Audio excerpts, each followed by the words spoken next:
Hello everyone, हमने अपने third chapter that is molecular spectroscopy को स्टार्ट किया हुआ था, जिसमें हम अपना फर्स्ट स्पेक्ट्रा कर रहे थे दैट इज रोटेशनल स्पेक्ट्रा। इसका हमने डेरिवेशन कर लिया था for a diatomic rigid rotor. उसके लिए क्या एनर्जी आएगी, कैसे एनर्जी लेवल्स आएंगे, कैसे उनमें ट्रांजिशन होगी, इन सबको हम ले चुके थे।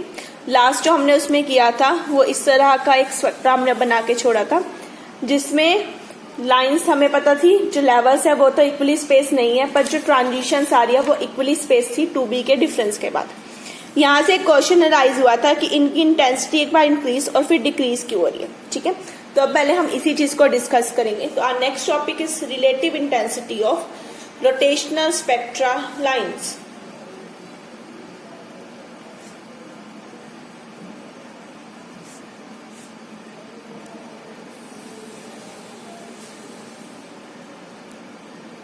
अब मुझे इन लाइंस की रिलेटिव इंटेंसिटी को डिस्कस करना है। ठीक है, अब रिलेटिव इंटेंसिटी जो है वो किसके ऊपर डिपेंड करेगी? जो रिलेटिव इंटेंसिटी है वो किसके ऊपर डिपेंड करनी चाहिए? पॉपुलेशन पे। अब ग्राउंड लेवल में जितने होंगे उतने ही तो हायर में क्या होंगे, एक्साइट होंगे। ठीक है, greater is the population of energy level, greater is the number of molecules that can be promoted through ground state to higher state, means lower energy level से higher energy levels में जाएंगे, उतनी ही ज्यादा उनकी क्या आएगी, इंटेंसिटी आएगी। more is population, more is transition, more is intensity। ठीक है, उतनी ज्यादा आनी चाहिए हमारे पास, क्या आनी चाहिए, intensity. But according to Boltzmann distribution,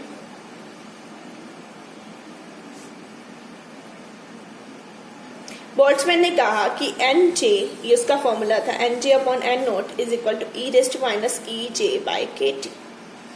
उसने हमें ये फॉर्मूला दी। ठीक है, अब हमारे पास रोटेशन लेवल्स हैं। अब रोटेशन लेवल्स कहीं ना कहीं डीजनरेट है, जनरेट है, तो इनके कुछ ना कुछ डीजनरेसी फैक्टर भी होगा। That degeneracy factor is G, which is equal to 2j+1। ये उनका डीजनरेसी फैक्टर है।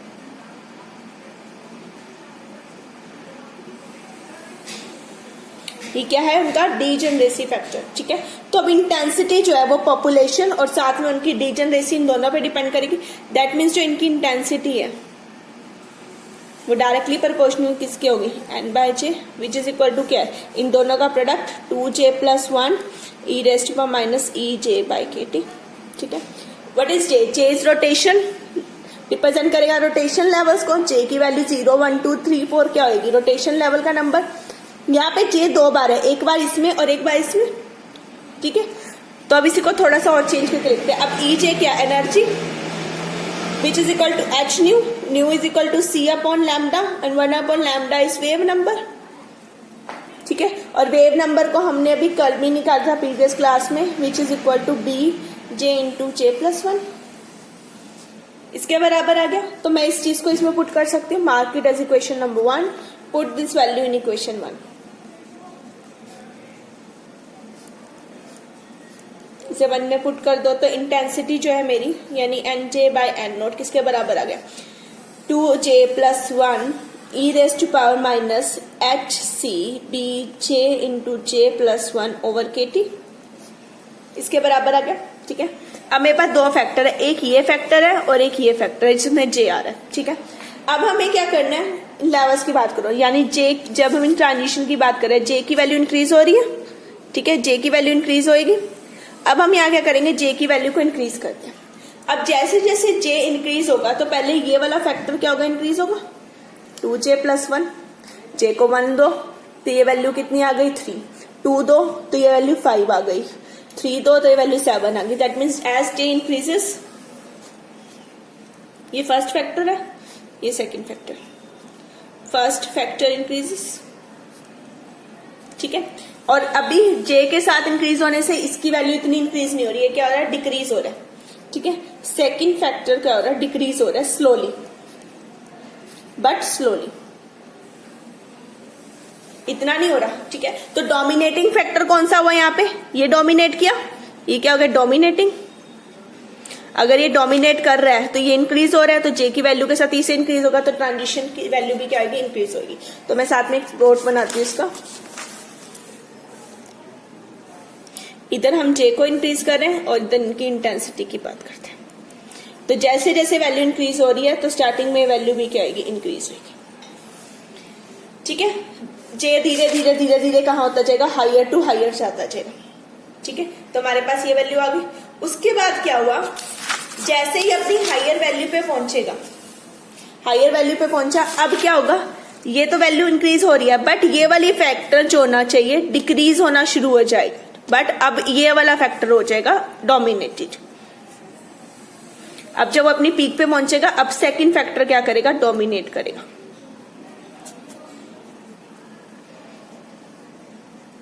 अब ये क्या करेगा, डोमिनेट। ये तो इंक्रीज हो ही रहा है, अब इतना इंक्रीज नहीं होगा जितना कि ये डिक्रीज होना शुरू हो जाएगा, और जैसे ये डिक्रीज होना शुरू हुआ तो हमारी इंटेंसिटी भी क्या हो गई, डिक्रीज हो गई। ठीक है, इसीलिए हमारे पास एक बार वैल्यू इंक्रीज होगी, उसके बाद वैल्यू क्या होगी, डिक्रीज होगी। Clear, firstly increases reaches to maximum value and then start decreasing, because यहाँ दो फैक्टर आ रहे हैं, एक बार जे की पॉजिटिव वैल्यू आ रही है 2j+1 में, और एक बार नेगेटिव फैक्टर आ रहा है। पॉजिटिव फैक्टर की वजह से वैल्यू इंक्रीज होगी, और फिर नेगेटिव फैक्टर जब डोमिनेट करेगा तो वैल्यू क्या आएगी, डिक्रीज होगी। क्लियर, तो इसी वजह से जो हमारा ग्राफ था वो ऐसा आया था, इंक्रीजेस एंड देन डिक्रीजेस, जैसा हमने यहाँ पे बनाया। क्लियर, तो ये था हमारा relative intensities of rotational spectra, जो कई बार एग्जाम में पूछ लेते हैं।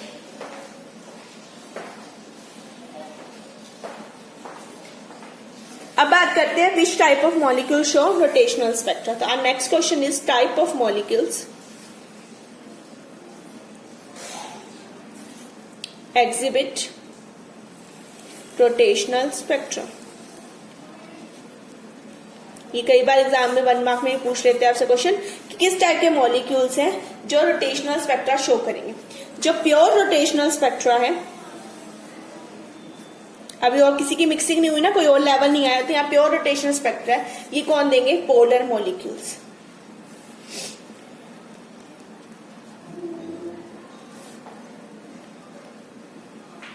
ठीक है, polar molecules like water, N2O, NO, ये सारे, ठीक है, एटसेट्रा, ये सारे क्या देंगे, हमारा rotational spectra.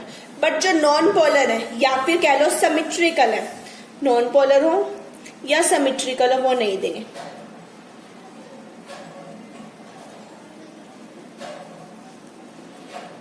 Like H2, N2, O2, ठीक है, और CO2 हो गया, और C6H6 हो गया, ये सारे नहीं देंगे। ठीक है, सिर्फ कौन देंगे, प्योर जो पोलर मॉलिक्यूल्स है वही हमारा क्या देंगे, रोटेशनल स्पेक्ट्रा। पोलर यानी जिनका क्या है, कुछ परमानेंट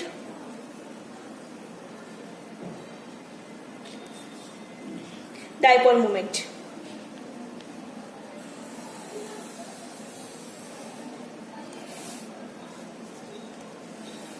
ठीक है, जिनका कुछ परमानेंट डाइपोल मोमेंट है, ओनली वही मॉलिक्यूल्स है जो क्या शो करेंगे, प्योर रोटेशनल स्पेक्ट्रा। अदरवाइज कोई भी प्योर रोटेशनल स्पेक्ट्रा को शो नहीं करेंगे। क्लियर, अब बात करते हैं इनसे हमें, जो हमने रोटेशनल स्पेक्ट्रा निकाला, इससे हमें क्या क्या स्ट्रक्चरल इंफॉर्मेशन मिलती है। Our next topic is structural information from rotational spectra. अब स्ट्रक्चर इन्फॉर्मेशन हम इससे क्या क्या निकाल सकते हैं। मैं यहाँ फॉर्मूले लिख रही हूँ जो मैंने निकाले हैं पीछे। एनर्जी निकाली है which is equal to h²/8π² J × J+1। ठीक है, एक मैंने यहाँ पर B निकाला था, एक B रखा था h/8π² IC। ठीक है, और एक हमने वेव नंबर निकाला था पीछे, दैट इज ये इसी टर्म में था h/8π² IC × J+J+1 B J × J+1। Done. J हमारे क्या है, रोटेशनल लेवल, E हमारी क्या, एनर्जी, H हमारा क्या है, हमारा प्लैंक कांस्टेंट। ठीक है, I हमारे पास क्या है, हमारा इन मूवमेंट ऑफ इनर्शिया। तो हम यहाँ से मूवमेंट ऑफ इनर्शिया निकाल सकते हैं। This I is equal to reduce mass m1 m2 over m1 + m2 into r02। ये सारी टर्म्स है जो मैंने निकाली है। क्लियर। अब मान लो मुझे एक रोटेशनल स्पेक्ट्रा में फ्रीक्वेंसी पता है या फ्रीक्वेंसी डिफरेंस पता है, वहां से मुझे इसकी वैल्यू पता लग जाएगी, यहाँ से इसकी वैल्यू पता लगी, यानी बी की वैल्यू पता लगी। बी की वैल्यू मैं इसमें पुट करूंगी तो मुझे किसकी वैल्यू पता लग जाएगी, आई की वैल्यू।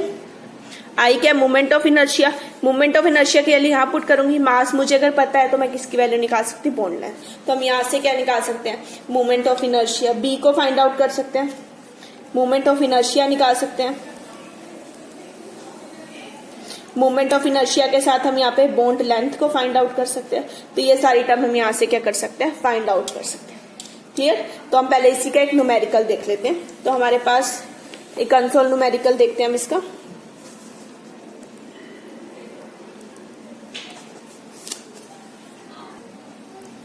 तो अब इसका एक न्यूमेरिकल देखते हैं।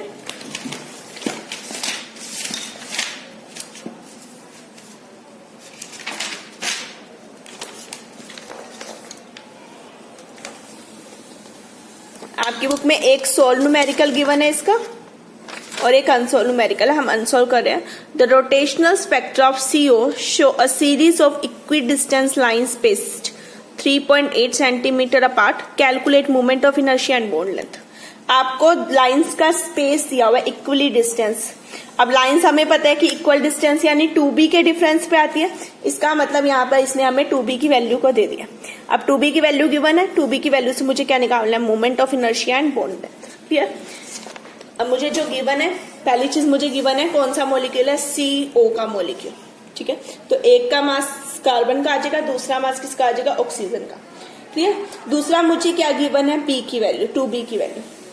अब ये 2b की वैल्यू मुझे कितनी गिवन है, यहाँ पे 3.84 सेंटीमीटर इनवर्स, इसके बराबर। क्लियर। तो मुझे इसकी वैल्यू गिवन है, अब मैं यहां से इसकी वैल्यू को फाइंड आउट करूंगी। मोमेंट ऑफ इनर्शिया की वैल्यू निकालनी है, यानी कि स्पेसिंग है दिस।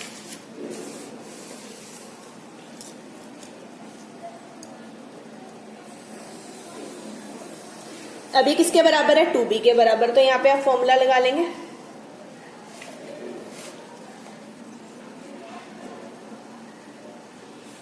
इक्वल टू b की वैल्यू रख देंगे, that is h/8 pi square IC, इसके बराबर है 2b की वैल्यू क्या, h/8 pi square I into C, which is equal to 3.84। मुझे I निकालना है, I को मैं इधर लेगी, रेस्ट टर्म इधर आ जाएगी मेरे पास। तो आ गया, I को इधर लेके जाओ, तो आ जाएगा 2h/8 पाई स्क्वायर C, साथ में क्या गया 3.84। ठीक है, मुझे I को लेना ना, I में इधर लेगी, बाकी टर्म मैं नीचे ले आई। अब सारों की वैल्यूज पुट करो। H की वैल्यू पुट करेंगे हम, दैट इज 6.624 इंटू 10⁻⁻34। 8 पाई की वैल्यू लिख लो 22/7 या 3.14। C की वैल्यू ले लो 3 इंटू 10⁻10 आ गई हमारे पास। ठीक है, हमें सेंटीमीटर में गिवन है तो ये 3⁸ हो जाएगी। क्लियर। और साथ में अपनी क्या लेनी है, ये वैल्यू, इसको मैं चेंज कर लेती हूँ, इसको चेंज कर लेती हूँ, इसे यहाँ पे ये ले लेती हूँ, ये 3.84 को ये 384 सेंटीमीटर हो जाएगा, मीटर इनवर्स मैंने इसमें ले लिया। ठीक है, अब हम इसे क्या करेंगे, सोल्व आउट करेंगे।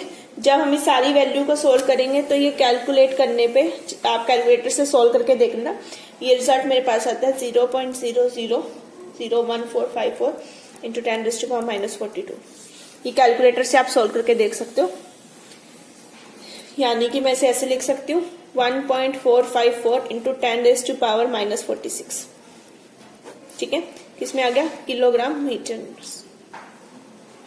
ठीक है, तो ये मेरी किसकी वैल्यू आ गई, I की वैल्यू। मेरा I कितना आया इनके पास, 1.54 इंटू 10⁻⁻46, जितना मेरा आ गया। अब मुझे दूसरी चीज क्या निकालनी है, bond length. I is equal to क्या, M1 M2 upon M1 M2 into R0²। मुझे इसकी वैल्यू को फाइंड आउट करना है। I आ गया। अब मास की बात करते हैं। मास पहला M1 ले लो, फॉर कार्बन। कार्बन का पूरा मास होता है 12.011 upon Avogadro number 6.022 into 10⁻23। Solve करके आ गया 1.99 इंटू 10⁻⁻23। अब M2 ले लो 4, किसका, ऑक्सीजन का। ऑक्सीजन के मास की बात करो 16 लेते हैं, वैसे होता है 15.999। आप ये वैल्यू प्रोडिक्ट टेबल से ले सकते हो 6.022 इंटू 10⁻23। इसे सॉल्व करेंगे 2.65 इंटू 10⁻⁻23। m1 आ गया, m2 आ गया, i आपने ऑलरेडी निकाला, इसमें पुट करेंगे और r नोट निकालेंगे। पहले मैं i ले रही हूँ फॉर्मूला।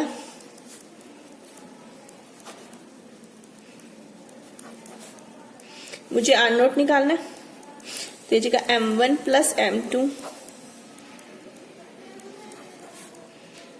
सॉरी i, मैं इधर लेगी ना, ये टर्म को इधर लेके चली गई, उल्टा कर दिया, r नोट की वैल्यू आ गई। पहले वैल्यू निकालते हैं, बाद में उसका रूट आउट कर लेंगे। m1 की वैल्यू ले लो, कितनी आई 1.99 इंटू 10⁻⁻23 प्लस m2 ले लो 2.65 इंटू 10⁻⁻23, 1.99 इंटू 10⁻⁻23 इंटू 2.65 इंटू 10⁻⁻23। साथ में ये वैल्यू आई 1.456454 इंटू 10⁻⁻46। सारी वैल्यूज को मैंने पुट कर लिया। ये टर्म कॉमन है, बाहर ले लो।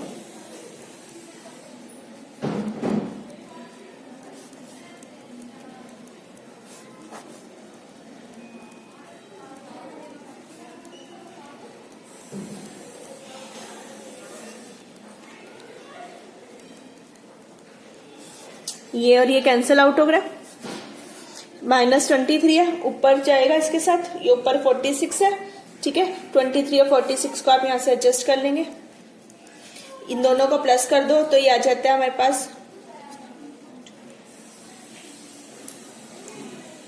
4.64, ठीक है।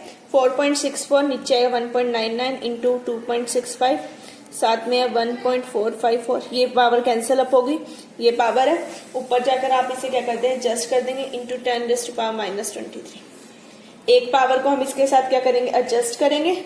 एडजस्ट करने के बाद हम यहाँ पे अपना रिजल्ट निकलेंगे, जो आंसर आएगा हम उसका क्या लेंगे, रूट लेंगे। रूट लेने के बाद हमारे पास जो रिजल्ट यहाँ पे आ रहा है वो आता है 1.113 इंटू 10⁻⁻11, ठीक है। तो ये हमारे पास सोल्व करके रिजल्ट आ रहा है इसका, आर नोट की वैल्यू, ठीक है। मैंने इन दोनों को सोल्व कर लिया, सारे को सोल्व करने के बाद मैंने इसका रूट ले लिया।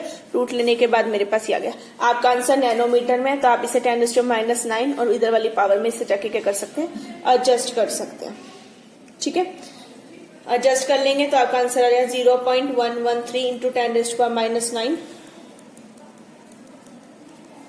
0.113 नैनोमीटर, ये आपका आंसर आ जाएगा। क्लियर, जो आपकी बुक में आंसर गिवन है। क्लियर, तो इस तरह से आपको न्यूमेरिकल आएंगे। न्यूमेरिकल में आपको स्पेसिंग की वैल्यू गिवन होगी। स्पेसिंग की वैल्यू गिवन होने से आप वहां पे मोमेंट ऑफ इनर्शिया के बाद आप बोन लेंथ और जो भी वैल्यू आपको अननोन है आप उसे फाइंड आउट कर सकते हैं। क्लियर, तो ये थे इसके न्यूमेरिकल रोटेशनल स्पेक्ट्रा के। अब इसकी बात करते हैं एक्सपेरिमेंटल डिटेल की। Next topic is experimental detail of rotational spectra, spectroscopy. इस टेक्निक को क्या कहेंगे, रोटेशनल स्पेक्ट्रोस्कोपी। रोटेशनल स्पेक्ट्रोस्कोपी का ही मैंने पहले भी नाम बताया था, माइक्रोवेव स्पेक्ट्रोस्कोपी।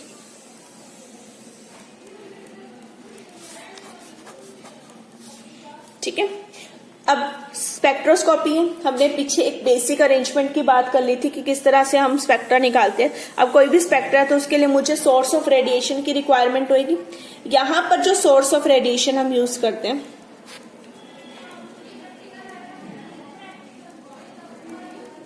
वो एक स्पेशल टाइप का इलेक्ट्रॉनिक ऑक्सीलेटर होता है।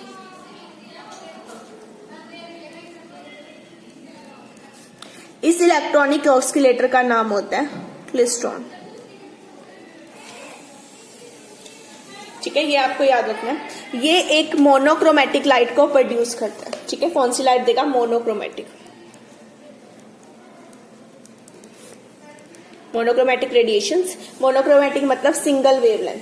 ठीक है, इसकी जो रेंज होती है वो 0.1 to few hundred सेंटीमीटर्स होती है।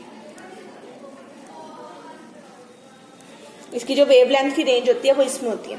ठीक है। इस पर्टिकुलर में हम एक पर्टिकुलर रेंज को सिलेक्ट कर लेते हैं, मीन्स मान लो 0.1 को सिलेक्ट कर ले, ये मेरी पर्टिकुलर वेवलेंथ की वैल्यू होगी। उस पर मुझे क्या पढ़ना होता है, अपना पूरा रोटेशनल स्पेक्ट्रा पढ़ना होता है। ठीक है, इसके बाद हम लाइट को एक सोर्स में से पास करते हैं। ठीक है, जो हमारा क्या होगा, सैंपल होगा। तो मेरा सोर्स हो गया ना। अब जो सैंपल हम यहाँ पे लेते हैं, सैंपल क्या होगा, गैसियस मीडियम में, जिसका मुझे स्पेक्ट्रा नोट करना है। ठीक है, उसको इसके अंदर लेकर आते हैं। उसके बाद हम इसका यहाँ पे जो लास्ट में हमारा स्पेक्ट्रोस्कोप की हेल्प से हम क्या यूज करते हैं, इसका स्पेक्ट्रा नोट करते हैं और इंटेंसिटी ले लेते हैं। ठीक है, बार बार फ्रीक्वेंसी को आपने क्या करना है, वेरी करना है। फ्रीक्वेंसी को वेरी करके जो इंटेंसिटी आती जाएगी वेरी होकर, वो आप इसे नोट करोगे और जो भी हमारे पास डाटा आएगा उससे आप एक स्पेक्ट्रा जनरेट करोगे। स्पेक्ट्रा से आप उसकी पैरामीटर की value like moment of inertia, bond length, इन सबको क्या करोगे, कैलकुलेट करोगे। क्लियर। तो ये थी इसकी एक्सपेरिमेंटल डिटेल। हर जो बेसिक सेटअप है वो वही रहेगा जो हमने पीछे बात की थी। सोर्स होगा, एक सैंपल होगा, लाइट उसके ऊपर पड़ेगी, स्कैटर्ड होगी, फिर हमने यहाँ पे अपनी ग्रेटिंग लगा रखी थी और लास्ट में हमारा पूरा डिटेक्टर था जो लाइट को डिटेक्ट कर रहा था। सेम वही चीज है, बस हर किसी का सोर्स लाइट का और जो सैंपल है वो क्या हो जाएगा, डिफरेंट हो जाएगा। क्लियर। तो हमने इसके स्पेक्ट्रा को एक्सपेरिमेंटल डिटेल की बात करी। अब आते हैं इसके नेक्स्ट टॉपिक पे, नॉन रिजिड रोटर। अभी तक जितनी बात हमने की वो किसके लिए थी, रिजिड रोटर के लिए। रिजिड रोटर मैंने बताया ना, जिनके बीच का डिफरेंस क्या होगा, फिक्स होगा, वो मेरा क्या था, रिजिड रोटर। अब मैंने रिजिड रोटर के लिए एनर्जी निकाली थी, ऐसे ही वेव नंबर भी निकाला था। वो क्या था, h/8π² J/J+1, जिसे मैंने रखा था B J/J+1। B मेरा था ना रोटेशनल कांस्टेंट। क्लियर। ये था किसके लिए, फॉर रिजिड रोटर। ये सारी बात किसके लिए की थी, रिजिड रोटर के लिए। ये उसी का रिजल्ट है जो पीछे में। अब मैं क्या कर रही, बात नॉन रिजिड रोटर की। ठीक है, अब नॉन रिजिड रोटर है। नॉन रिजिड मतलब उनके बीच का जो डिस्टेंस है वो फिक्स नहीं है। मैंने ऐसे बनाया था ना, डिस्टेंस ये था, फिक्स था। अब फिक्स नहीं है, वो मूव कर सकते हैं। ठीक है, अब हमने यहाँ पे क्या करना है, फ्रीक्वेंसी रोटेशन की इंक्रीज करनी है। जैसे फ्रीक्वेंसी रोटेशन की इंक्रीज होगी, जैसे सपोज करो एक पार्ट यहाँ पे एटम, एक यहाँ पे, इनके बीच का बॉन्ड फिक्स है। अब मैं इसको रोटेट कर रही हूँ। जैसे जैसे जे की वैल्यू इंक्रीज होती जाएगी, रोटेशन की फ्रीक्वेंसी क्या होगी, इंक्रीज होगी। और जैसे जैसे फ्रीक्वेंसी इंक्रीज होगी, ये एटम उतने ही ज्यादा स्पीडली क्या करेंगे, रोटेट करेंगे। और जैसे ही ज्यादा रोटेट करने शुरू होंगे, ये क्या हो सकते हैं, अपार्ट हो सकते हैं। पर पीछे वाले में ऐसा नहीं था, क्योंकि इनके बीच का डिफरेंस फिक्स था। ये सॉलिड था, रिजिड था, ये अलग नहीं हो सकते थे दोनों एटम। बट अब जैसे जैसे बहुत तेजी से घूमने लगा, इनका चांस है कि ये दोनों एक दूसरे से क्या हो जाएंगे, अपार्ट हो जाएंगे। कैसे, जैसे आपको लगा लो कि बैलगाड़ी है, ठीक है, उसके दो पहिए हैं। जब तक एक नॉर्मल स्पीड से चल रही है, उनका डिस्टेंस सेम है। जैसे जैसे बहुत तेज चलने लग जाएगी तो क्या होगा, ठीक है, डिसबैलेंस होगा, तो एक पहिया बिल्कुल निकल ही जाएगा एक टाइम पर आकर। यानी उनके बीच का डिफरेंस क्या हो गया, इंक्रीज हो गया। ठीक है, डिस्टेंस इंक्रीज हुआ, तो अब वो रिजिड ना रहकर क्या बन गया, नॉन रिजिड रोटर। ठीक है, अब जैसे जे इंक्रीज हुआ तो फ्रीक्वेंसी इंक्रीज हुई, फ्रीक्वेंसी इंक्रीज हुई तो रोटेशन इंक्रीज हुई, रोटेशन इंक्रीज हुई तो वो क्या हो गए, अपार्ट हो गए मॉलिक्यूल्स। अपार्ट होने के बाद वो क्या बन गया हमारे पास, नॉन रिजिड रोटर। क्लियर।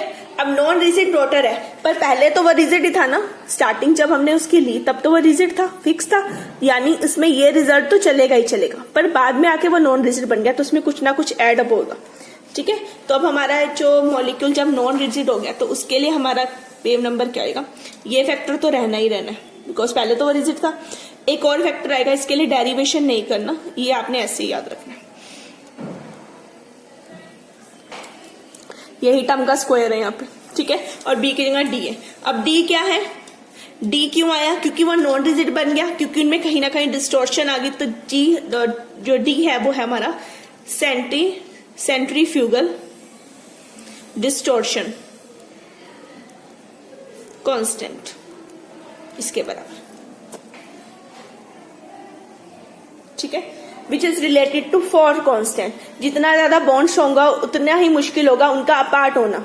जितना बॉन्ड उनके बीच में स्ट्रॉन्ग होगा उतनी मुश्किल से वो अपार्ट होंगे, उतनी ही कम उनमें डिस्टॉर्शन आएगी। ठीक है, तो ये किसके ऊपर डिपेंड करता है, हमारा फोर्स कांस्टेंट पे।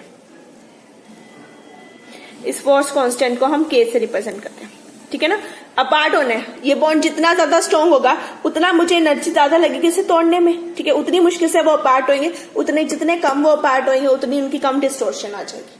क्लियर। अब सेम इसी में करते हैं। अब हम चेंज ले लेते हैं फॉर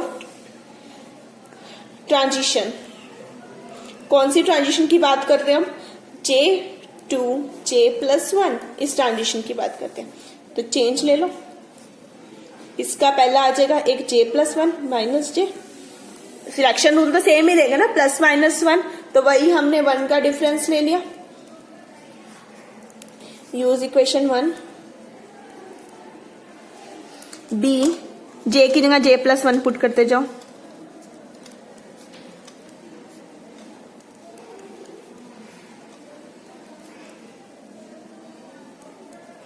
ये आ गया। अब देखो इसमें J+1 यहां पे भी है, ठीक है। मैंने इस टर्म को खोल के लिख लिया। सबसे पहले मैंने आधा ही लिखा है। मैंने J की जगह J+1 लिख दिया, पूरी टर्म आ गई। माइनस अभी ये वाली टर्म भी तो लेनी है, B J into J+1 minus D J² into J+1 का होल स्क्वायर। याद है, ठीक है। B वाली टर्म एक साइड करो, D वाली टर्म एक साइड करो।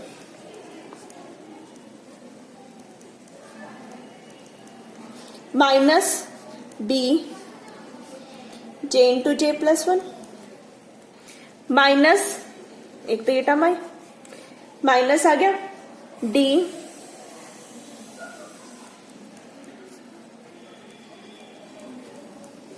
ठीक है, माइनस और माइनस माइनस ये टर्म क्या होनी है? प्लस।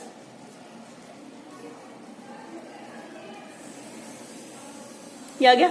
अब देखो इसमें B कॉमन है, दोनों में J+1 कॉमन है, तो बाहर ले लो। तो मैंने पहले वाली टर्म से बाहर ले लिया B इंटू J+1 जो कॉमन था। अंदर क्या बचा? J+2 minus J minus D। इधर से माइनस D कॉमन ले लिया, D कॉमन है और J+1 का स्क्वायर कॉमन है।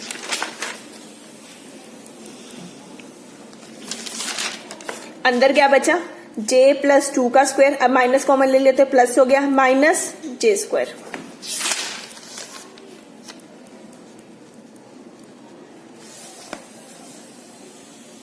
ये आ गया मेरे पास, ठीक है।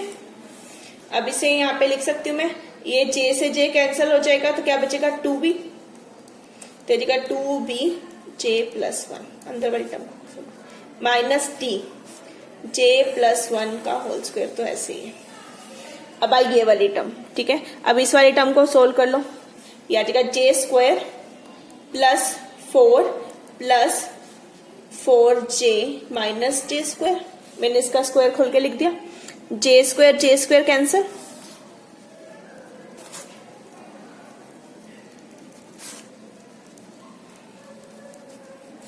ये कैंसिल हुआ। अंदर क्या बचा? 4 मैंने कॉमन ले लिया, J+1 बचा। 4 प्लस 4 प्लस J था ना, 4 कॉमन ले लिया तो J+1 बचा। ये 4 प्लस ये क्यूब बचेगा,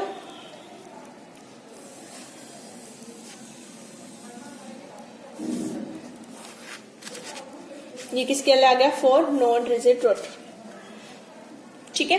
अब जैसे जैसे J की वैल्यू इंक्रीज होगी, अब मेरे पास 2 टर्म्स हो गई, एक ये टर्म और एक ये टर्म, ठीक है। इन दोनों में से इसे थोड़ा सा और चेंज कर लेती हूँ। J+1 दोनों में कॉमन है, बाहर ले लो। 2B दोनों में कॉमन है, बाहर ले लो। अंदर क्या बचा? 2B, सॉरी इधर से B बाहर है, B रहेगा ना, ये पूरी टर्म बाहर आ चुकी है।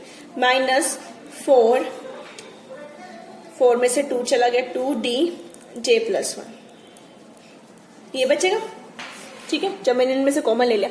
अब देखो एज J इंक्रीजेस, जब J इंक्रीज होगा, ये फैक्टर के साथ एक ये फैक्टर भी है, J इंक्रीज होने से ये वाली टर्म क्या हो जाएगी? डिक्रीजेस। ये वाला फैक्टर क्या होगा? डिक्रीजेस। ये डिक्रीज होने का मतलब है डेल्टा J की वैल्यू क्या हो जाएगी? डिक्रीजेस। जो वैल्यू पहले कॉमन आ रही थी ना 2B, इस केस में कॉमन नहीं आएगी, ये वैल्यू क्या आती जाएगी? डिक्रीज होगी। यानी कि लाइंस एक दूसरे के बहुत ज्यादा क्लोज आनी शुरू हो जाएंगी। क्लियर। तो ये तो आ गया हमारा किसके लिए? नॉन रिजिड रोटर के लिए। अब इसमें लास्ट एक चीज बची है, दैट इज आइसोट्रोपिक इफेक्ट।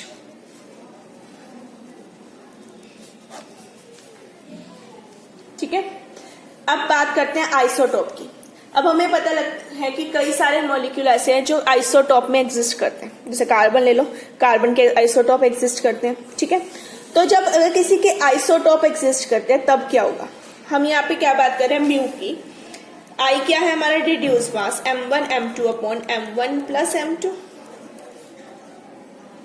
ठीक है, यही चीज है मेरे पास। अब मान लो मैं किसी एक को रिप्लेस करती हूँ उसके हायर वाले आइसोटोप के साथ। हायर वाले आइसोटोप में क्या हो जाता है, मास का डिफरेंस आएगा। मास का डिफरेंस आया तो मूवमेंट ऑफ इनर्शिया का डिफरेंस आया। मूवमेंट ऑफ इनर्शिया का डिफरेंस आया तो किसका डिफरेंस आ गया, बी का डिफरेंस आ गया। ठीक है, अगर मैं एक एटम को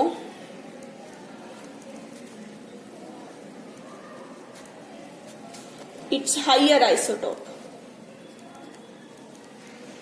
एटॉमिक नंबर तो सेम होता है ना आइसोटोप्स का, सिर्फ फर्क किसका होता है, मास का। अगर मैं एक एटम को उसके हायर आइसोटोप से रिप्लेस कर दूं तो मास क्या हो जाएगा, increases. As m increases I increases. Mass increase हुआ तो क्या इंक्रीज हो जाएगा, I इंक्रीज हो जाएगा। I इंक्रीज हुआ, I कहां पे, डिनोमिनेटर में। जैसे जैसे I का इंक्रीज होगा B की वैल्यू क्या हो जाएगी, डिक्रीजेस, बिकॉज ये डिनोमिनेटर में। B डिक्रीज होने का मतलब क्या, लेवल्स क्या हो जाएंगे, एक दूसरे के क्लोज आ जाएंगे। Means energy of rotation level क्या हो जाएगी, डिक्रीजेस।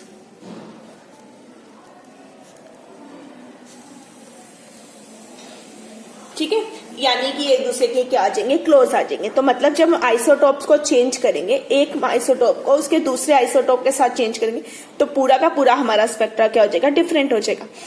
आप ये भी कर सकते हो कि हायर वाले को लोअर से चेंज कर दो। लोअर से चेंज करोगे I डिक्रीज होगा, I डिक्रीज होगा तो B की वैल्यू क्या आ जाएगी, इंक्रीज हो जाएगी, तब भी स्पेक्ट्रा क्या आएगा, डिफरेंट आएगा। तो कई बार 1 मार्क में आपसे पूछ लेते हैं कि अगर हम किसी बॉडी को उसके हायर आइसोटोप के साथ चेंज कर दे तब क्या इफेक्ट होगा उसके रोटेशनल स्पेक्ट्रा पे। क्लियर? तो मास चेंज हुआ, इनर्शिया चेंज हुआ, इनर्शिया चेंज हुआ तो B चेंज हुआ। B क्या, उनका स्पेसिंग, तो यानी उनकी स्पेसिंग चेंज हुई, यानी कि पूरा का पूरा स्पेक्ट्रा क्या हो गया, चेंज हो गया। तो ये कंप्लीट था हमारा रोटेशनल स्पेक्ट्रा, जिसमें हमने पढ़ा रिजिड रोटर के लिए एनर्जी निकाली, फिर एनर्जी लेवल डायग्राम बनाया, फिर वहां से हमने लेवल्स के सिलेक्शन रूल की बात करी, फिर ट्रांजिशंस करी। ट्रांजिशंस के बाद हमने रिलेटिव इंटेंसिटी की बात करी, किस टाइप के मॉलिक्यूल स्पेक्ट्रा शो करते हैं, इससे हम क्या क्या फाइंड आउट कर सकते हैं, इसका एक्सपेरिमेंटल सेटअप क्या है, नॉन रिजिड रोटर के बारे में पढ़ा, और लास्ट में हमने क्या पढ़ा, आइसोटोपिक इफेक्ट के बारे में। तो ये क्लियर पूरा टॉपिक था हमारा rotational spectra, pure rotational spectra, जिसे हम माइक्रोवेव स्पेक्ट्रा भी कहते हैं। अब नेक्स्ट क्लास में हम अपना नेक्स्ट स्पेक्ट्रा यानी कि प्योर वाइब्रेशनल स्पेक्ट्रा को स्टार्ट करेंगे, फिर दोनों की मिक्सिंग की बात करेंगे। Okay, thank you everyone.